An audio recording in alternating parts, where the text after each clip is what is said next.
अभी 6 बज रहे हैं। स्प्रिंट सेशन के लिए जा रहा हूँ अभी, वहीं महाराणा प्रताप स्पोर्ट्स कॉलेज। बहुत ठंड हो गई है अपेरेंटली, बट ठंड तो दिमाग में है हमारे। तो ठंड हो गई है। अपने आसपास अगर कोई भी ऐसे डॉग वगैरह हो, उसे अपने घर में अगर जगह है तुम्हारे, एकदम अंदर भी नहीं, बाहर कहीं उनकी बैठने के लिए जगह कुछ हो वो बना दो। कुछ छोटा, कुछ पुराना, कोई गद्दा वगैरह रख दो। हम पे डिपेंडेंट है कि थोड़ी मदद हो जाएगी, उनकी भी सरवाइव कर जाएंगे विंटर्स। वरना काफ़ी डॉग्स वगैरह की डेथ हो जाती है विंटर्स में, क्योंकि इतनी ठंड नहीं झेल पाते वो। तो अभी मैं कोल्ड शावर लेके आया हूँ। मतलब कोल्ड शावर के बेनिफिट्स सभी बताते हैं, इन्फ्लेमेशन डाउन करता है, ब्ला ब्ला बहुत। मैंने तो अपने रूम में, मतलब जो मेरा वॉशरूम है, मैंने वहाँ गीज़र भी नहीं लगवाया है कि मेरे पास ऑप्शन ही ना हो। मैं पूरे साल ठंडे पानी से नहाता हूँ, और जो इतना ठंडा पानी आता है कि सीधा हिमालय कहीं ग्लेशियर से पिघल के आ रहा है, और तोते उड़ जाते हैं। बट सही है, थोड़ा मुश्किल चीज़ें करनी चाहिए लाइफ में, तैयार करती है वो और फॉर मोर डिफ़िकल्ट थिंग्स। क्योंकि लाइफ तो full of pain and misery, तो अप्स एंड डाउन्स होते रहते हैं सबकी लाइफ में। तो उसके लिए हमेशा तैयार रहना चाहिए। धीरे आराम से स्टार्ट करना, मेरी तरह मत कर लेना। मैं सालों से कर रहा हूँ, मेरी इम्यूनिटी बहुत स्ट्रॉन्ग है, मैं हार्डली बीमार पड़ता हूँ। क्योंकि इसे इन्वायरमेंटल ऑस्मोसिस कहते हैं बेसिकली, कि what I have been doing for past many years, कि तुम सोना लो, फिर आइस बात लो, सोना आइस बात, ऐसे 15 मिनट्स के पीरियड में। तो इससे बॉडी एक्सट्रीम टेम्परेचर्स के लिए बेसिकली तैयार हो जाती है। तो जब भी नया सीज़न आता है ना, तो बहुत लोग बीमार पड़ते हैं ऐसे, कि अगर एकदम गर्मी, एकदम सर्दी आ गई तो हमेशा बीमार पड़ जाते हैं वो बेसिकली। क्योंकि उस टाइम पे एक तो बॉडी तैयार नहीं होती, और उस टाइम पे जो वायरसेस और बैक्टीरिया हैं उनकी क्वांटिटी बहुत बढ़ जाती है एकदम, जैसे ही सीज़न चेंज होता है। और अगर थोड़ा बहुत बीमार भी पड़ो तो प्लीज़ एंटीबायोटिक मत खाया करो। Most of us will be antibiotic resistant in the coming years. तो इट्स बेटर कि अगर अपनी नेचुरल इम्यूनिटी पे थोड़ा सा सफ़र कर लो। ज़्यादा से ज़्यादा अगर बहुत ज़्यादा हो तो एक बेसिक पैरासीटामोल खा लो, बट एंटीबायोटिक्स पे मत जाया करो। पहली बात तो वायरल इन्फेक्शन होता है, एंटीबायोटिक क्यों खानी है, कोई लेना देना नहीं है। और तगड़े होने पे ध्यान दो। पहले जो मैं प्रोग्राम कर रहा था स्प्रिंटिंग के लिए, वो थोड़ा प्रिपरेटरी फेज था अप टू वीक 4। अब मैं थोड़ा ऐसे तैयार हो गया फॉर द प्रोग्राम, जैसे फेस चेंज हो गया है। आज हम ऐसे प्रॉपर स्प्रिंट्स करेंगे। बहुत टाइम बाद स्पाइक्स पहनूंगा मैं, क्योंकि अभी ऑफ सीज़न था तो स्पाइक्स पहनने नहीं थे। बेसिकली लोग यही करते हैं, बट थोड़े बहुत प्रैक्टिस में रहना ज़रूरी है। तो आज ऐसे 50 मीटर इंटू 4 90% पे स्लेड भी है वैसे वर्कआउट में, बट आई डोंट थिंक कि स्लेड मुझे मिलेगी वहाँ पर ऐसे लाइट वेट से 50 मीटर्स के भाई 4 रिपीटेशन। देखते हैं अगर मिलेगी तो। आज हम दूसरी साइड ऑफ द ट्रैक में ट्रेन करेंगे, वो थोड़ा खाली रहता है, वो थोड़ा स्पीड ट्रैक भी है, बट बहुत दर्द होता है वहाँ शिन में, क्योंकि बहुत पतला ट्रैक है वो। मतलब नीचे का 4 गोल दिख रहा है, उसकी ये हालत हो गई है। तो आई थिंक ये अभी नेशनल गेम्स कराने हैं उत्तराखंड को, तो they have to make it all over again. तो बन जाए तो बढ़िया बात है। V4 लेने का मन कर रहा है, डुकाटी वाली V4। V2 अभी मुझे 2 महीने ही हुए हैं लिए हुए, मैंने इतनी चलाई भी नहीं है। बट मेरे अंदर कीड़ा रहता है, पता नहीं क्या कुछ, मतलब एक वो टारगेट ना, मतलब ऐसे लाइफ में मुझे टारगेट चाहिए होता है। मतलब इस साल मैंने जो करा है मैंने फोड़ा है, मतलब literally I am very happy with this year. Social media से लेकर हर चीज़, मैंने अपने सारे एग्ज़ाम सब कुछ क्लियर करा है। अब मुझे एक मेरा है कि I have to start another business. उसके लिए मैं काफ़ी रिसर्च और काफ़ी लोगों से बात कर रहा हूँ, थोड़ा टाइम लगेगा, बताऊँगा क्या है वो आगे कमिंग ब्लॉग्स में। और मुझे एथलेटिक्स में, मतलब स्प्रिंटिंग में कुछ करना है ऐसे, मतलब I want to be the best. मैं मेहनत भी कर रहा हूँ उसके लिए। ये सुबह ये सब मैं भी सो सकता हूँ, मैं बहुत लेट सुबह, मतलब एक तो स्लीप साइकिल ऐसी हो रखी है ना, बट मुझे अगर है कि मैं सोचता हूँ रात में कि मुझे जल्दी उठना है तो मुझे अलार्म नहीं लगाने की ज़रूरत पड़ती। मैं 4:30 बजे से उठा हूँ। कॉन्स्टेंट चैलेंज चाहिए होता है ऐसे ना। तो एक चैलेंज मतलब फ़िज़िकल टर्म्स में मतलब उसमें है कि मुझे स्प्रिंटिंग में मेडल निकालना है नेशनल में, और एक चैलेंज मनीटरी टर्म्स में ऐसे है कि मतलब मुझे इस साल अपने पैसों से एक गाड़ी लेनी है, मतलब एक लग्जरी गाड़ी लेनी है। उसके लिए मतलब प्रॉब्लम है कि मेरे घर में पार्किंग नहीं बची है, तो वो, और मोस्ट प्रॉब्ली हम शायद नया घर बना रहे हैं, तो फिर मैं मतलब अपने बर्थडे के अराउंड नेक्स्ट ईयर मतलब दिस ईयर 2024 में शायद कार ले लूँ। बट अभी मेरा फर्स्ट क्वार्टर ऑफ 2024 का गोल है कि मैं V4 लूँ, पर मेरे घर वाले मुझे निकाल देंगे घर से कि भाई चलाता हूँ मैं, इतनी हूँ नहीं, मतलब मुझे टाइम नहीं मिलता। और एक और V4 40 लाख के करीब की बाइक है, तो देखते हैं। स्पेशली मुझे मतलब वो ट्रैक के लिए ही चाहिए। मैं सोच रहा हूँ कि एक बाइक रखूँ मैं ऐसे सिटी के लिए, V2 थोड़ी ओवर किल हो गई, बट और एक एकदम ट्रैक फोकस्ड V4S मतलब बेसिकली बोलूँ।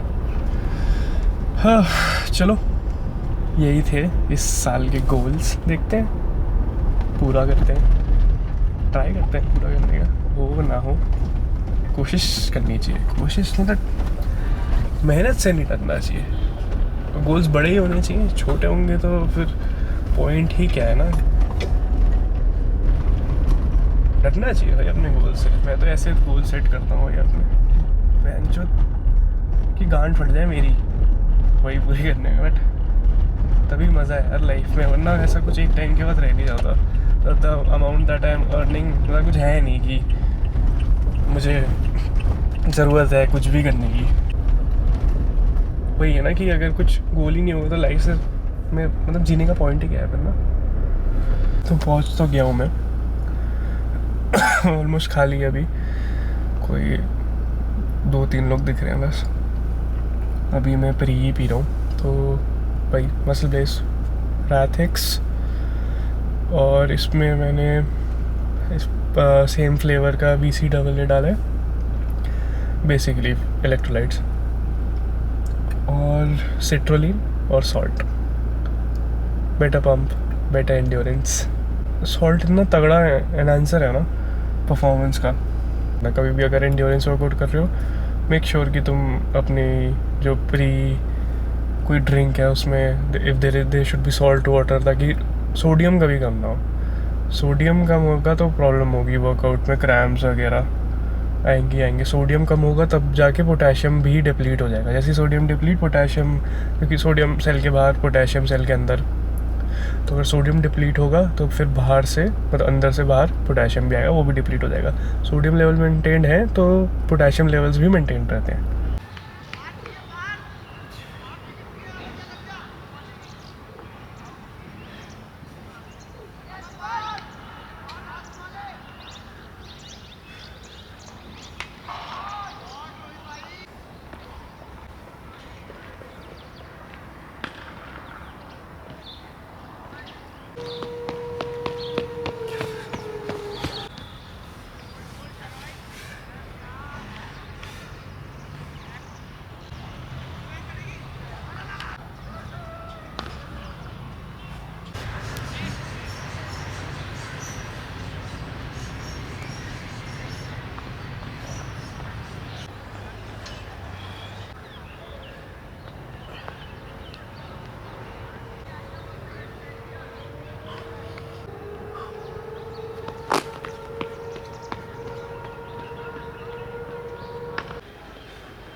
अभी 2 रेपिटेशन करे हैं मैंने 50 मीटर्स के, अराउंड 85-90% एफर्ट पे। बस अब देखता हूँ 4 और करूँगा, 6 to 8 करूँगा बेसिकली। कोशिश करता हूँ। बहुत मतलब काफ़ी ठंड हो रही है तो बॉडी वार्म अप नहीं हो रही है। मतलब काफ़ी मुझे 45 मिनट 1 घंटा हो गया ऑलमोस्ट वार्म अप करते हुए, बट वो लग नहीं रहा है अभी भी क्योंकि काफ़ी ठंड है, तो थोड़ा डर लग रहा है इंजरी का। और मेरा लेफ़्ट हिप फ्लेक्सर इवेंट में मेरा इंजर हो गया था, तो मैं उस पर इतना लोड नहीं डालना चाहता। देखते कैसे चलता है।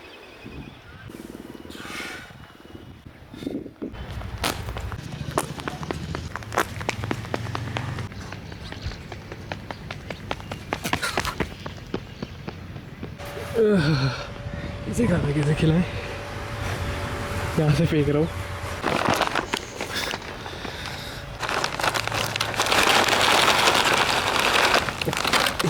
हाँ भाई लड़ना मत बस। तो अभी शावर लिया। यूजुअली मैं सुबह ब्रेकफास्ट जब भी करता हूँ, यूजुअली मैं करता नहीं, लेट खाता हूँ मैं फर्स्ट में, बट स्प्रिंट ट्रेनिंग के बाद बहुत भूख लगती है और तब मैं थोड़ा जल्दी खा लेता हूँ। तो यूजुअली मैं बाहर खाता हूँ धूप में बैठे बैठे। मतलब एक दो चीज़ें मुझे बतानी थी। ये मतलब मैं एग्स खा रहा हूँ, ये मटन कीमा फील्ड है, साथ में मैं क्रिएटिन ले रहा हूँ मसल बेस का। इसमें ये क्रिएटिन मोनोहाइड्रेट है, इसमें मैंने मसल बेस का हाइड्रेट भी डाला है। तो हाइड्रेशन के लिए बेसिकली पोस्ट स्प्रिंटिंग बहुत फ्लूइड्स बहुत लूज होते हैं, तो उसे रिप्लेनिश करने के लिए इसमें थोड़ा बहुत BC डबल ए भी है, बट मेनली इलेक्ट्रोलाइट्स है इसमें, तो उसके लिए। और फिर इससे टेस्ट आ जाता है बेसिकली क्रिएटिन, क्योंकि ये अनफ्लेवर्ड है वाला क्रिएटिन। वैसे एक और आता है वो बेटर भी है इससे, क्रियाप्योर मसल ब्लेस का ही, उसमें फ्लेवर्ड ऑप्शन है, ऑरेंज मतलब मुझे बहुत अच्छा लगता है, मैं यूजुअली वही पीता हूँ, तो वो भी ट्राई कर सकते हैं। क्रिएटिन क्यों लेना है, तो one of the most research supplement है, इफेक्टिव, सेफ, चीप। सही में 600-700 रुपये में कोई ऐसा सप्लीमेंट नहीं होगा जो इतने अच्छे रिजल्ट देता है, सेल वॉल्यूमाइजेशन करता है। क्रिएटिन का एक ये मिथ है कि क्रिएटिन मतलब अगर कोई कट कर रहा है तो उसे नहीं लेना चाहिए, वाटर होल्ड करता है। क्रिएटिन इंट्रासेलुलर वाटर होल्ड करता है, मतलब सेल के अंदर जो ब्लोटिंग वगैरह होती है वो एक्स्ट्रा सेलुलर होती है, मतलब वो सेल के बाहर होता है जो पानी होल्ड, वो क्रिएटिन की वजह से नहीं होता, वो आपकी गंदी डाइट की वजह से होल्ड होता है पानी। तो क्रिएटिन उसके लिए मतलब क्रिएटिन उसके लिए जिम्मेदार नहीं है बेसिकली। और क्रिएटिन के और बहुत से फंक्शंस है, एक तो सेल वॉल्यूमाइजेशन, फिर इंक्रीज स्ट्रेंथ। ATP जो मेन हमारा कोई भी जैसे हम एक्सरसाइज करते हैं बेसिकली ATP विंडो के अंदर ही करते हैं 12-13 सेकंड का, अगर कोई 1 RM वगैरह जो भी पुल करने जा रहा है, मतलब जिसमें मैक्सिमम फोर्स चाहिए वो वाली एक्सरसाइज, या स्प्रिंट कर रहा हूँ जैसे मैं भी 10-11 सेकंड के अंदर करना है, तो मेरी ATP विंडो ही यूज़ होगी उसमें एनर्जी के लिए, तो ये उसे भी 1-2 सेकंड तक बढ़ा सकता है।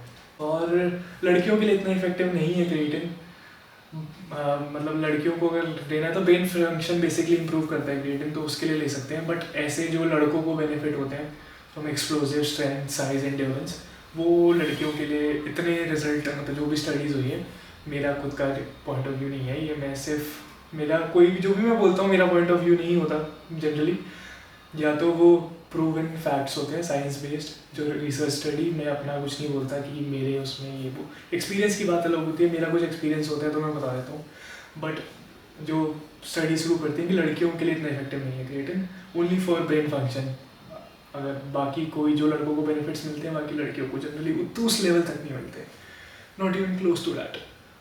और नेक्स्ट मैं ये एग्स खा रहा हूँ फिल्ड विद कीमा।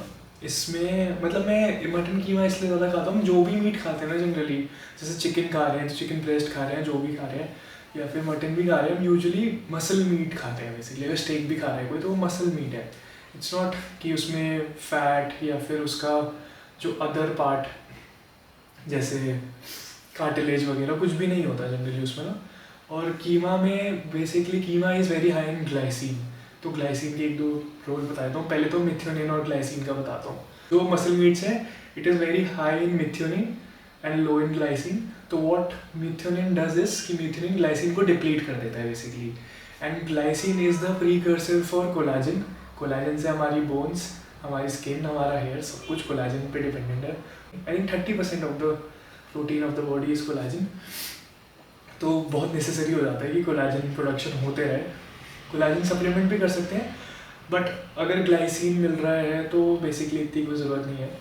और ग्लूटाथियोन पता होगा अगर लोगों को, ग्लूटाथियोन बहुत पावरफुल एक एंटीऑक्सीडेंट है, सेलिब्रिटीज़ भी यूज़ करते हैं। ग्लूटाथियोन के इंजेक्शंस आते हैं, स्किन के लिए बहुत बेनिफिशियल रहता है, एकदम क्लियर कर देता है स्किन। तो ग्लाइसिन उसका भी प्रीकर्सर है। ग्लूटाथियोन बनता है 3 अमीनो एसिड से, ग्लाइसिन, सिस्टीन और glutamic acid. Glutamic acid abundance में होता है, ज़रूरत नहीं होती सप्लीमेंट करने की। 2 लिमिटिंग जो अमीनो एसिड होते हैं वो है ग्लाइसिन और सिस्टीन। तो NAC करके एक सप्लीमेंट आता है, एन एसिटाइल सिस्टीन, वो सप्लीमेंट कर सकते हैं अगर करना है तो, वरना मिल जाता है। अगर जनरली अगर तुम्हारी डाइट एनिमल बेस्ड की टूवर्ड्स है, अगर तुम होल एग्स वगैरह सब कुछ खा रहे हो तो यूजुअली वो भी लिमिटिंग नहीं बनता। लिमिटिंग बनता है तो ग्लाइसिन ही बनता है यूजुअली। तो इसके लिए मैं कीमा खाता हूँ, यही है रीज़न।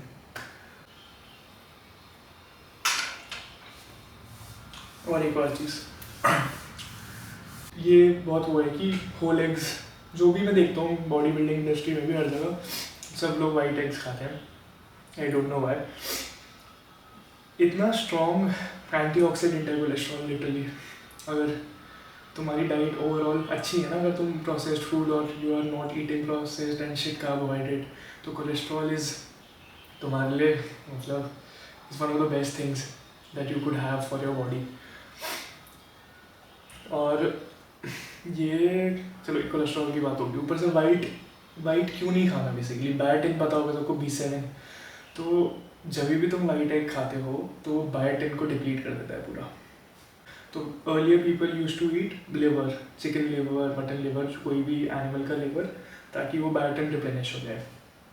बट आजकल वो भी नहीं खाते। तो मेक श्योर कभी भी खाओ तो होल एग ही खाओ। और अगर तुमने ऐसे 7, 8, 10 होल एग खा लिए दिन के, तो तुम्हारी पूरी B विटामिन प्रोफाइल पूरी कंप्लीट हो जाएगी। लिटरली मैक्सिमम लोग, जैसे मैं बहुत लोगों को ट्रेन करता हूँ, किसी का भी मैं टेस्ट कराता हूँ बेसिक विटामिन के, B12 और D3 हमेशा डेफिशिएंट आता है। B12 तो इंडिया में इतने लोगों का मतलब ऑलमोस्ट 90-95% का डेफिशिएंट होगा, क्योंकि डाइट है ही नहीं B12 रिच। तो इसलिए फोकस करो।